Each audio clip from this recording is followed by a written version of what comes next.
नमस्ते प्रणाम। आप सब देख रहल बानी भोजपुरी प्लस। त आज के ई खबर बा भोजपुरी फिल्म पराई बेटी के बारे में, जोना के ट्रेलर आ चुकल बा V4U भोजपुरी यूट्यूब चैनल पर।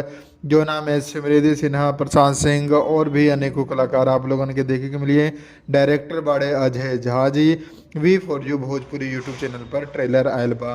तो ट्रेलर में जोन कहानी दिखावल गयल बा वो पर बात कर लेतानी। कहानी बा एगो ऐसन बेटी के जेकर बाप मतारी के निधन हो चुकल बा और ऊ परवरिश खातिर अपन मामा मामी के घरे रह रहल बाड़ी। लेकिन पराई बेटी त पराइये बेटी होली। तो ऊ जोन मामा मामी बाड़े ऊ अपन ई भगनी से खूब काम करावेले और जरा सा भी मेकअप अगर कुछ कर ले, थोड़ा सा क्रीम लगा ले तो बहुत ही ज़्यादा डांट सुनावेले।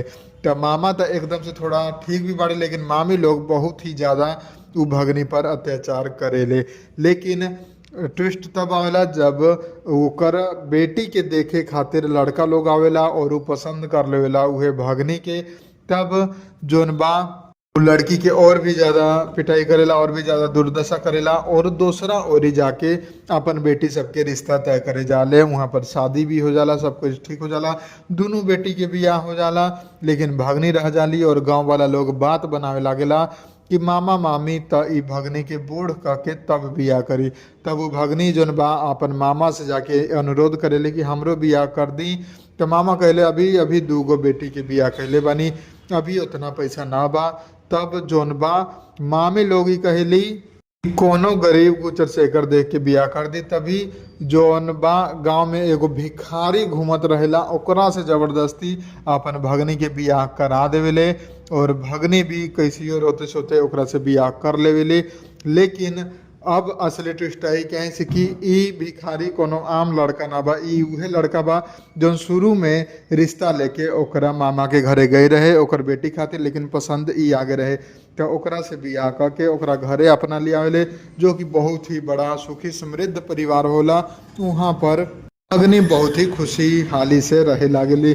तब जोन दिक्कत होला ऊ हो जाला ऊ मामा लोग के बेटी के। जी हाँ, ओकर जोन बेटी बाड़ी ऊ ऐसन घर में बियाह गेल बाड़ी जहाँ पर बियाह के बाद 50 लाख रुपए दहेज के डिमांड हो रहल बा और उतना पैसा तो पा ना।